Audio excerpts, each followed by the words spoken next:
Hello बच्चों, welcome back in my YouTube channel. बच्चों, आज का हमारा टॉपिक है कंजर्वेशन ऑफ इलेक्ट्रिक चार्ज। तो पहले बच्चों इसको समझ लेते हैं कि कंजर्वेशन ऑफ इलेक्ट्रिक चार्ज क्या होता है। ओके, तो बच्चों सपोज कीजिएगा ये कोई एक सिस्टम है और इस सिस्टम में जिसके एक एटम पर +3 चार्ज है, इसके एक दूसरा एटम है उस पर +2 चार्ज है, इसका जो थर्ड एटम है उस पर -3 चार्ज है।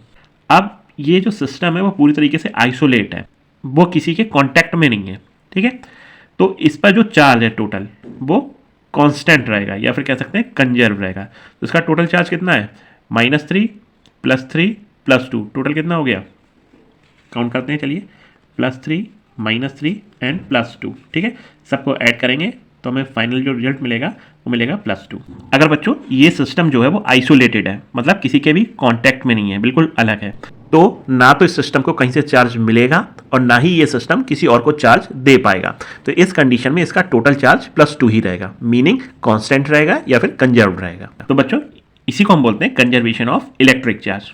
Got it? तो बच्चों अब आपको इसकी डेफिनेशन बहुत ईजिली समझ में आ जाएगी। तो चलिए अब डेफिनेशन को देख लेते हैं। तो बच्चों डेफिनेशन क्या है? During any process the net electric charge of an isolated system.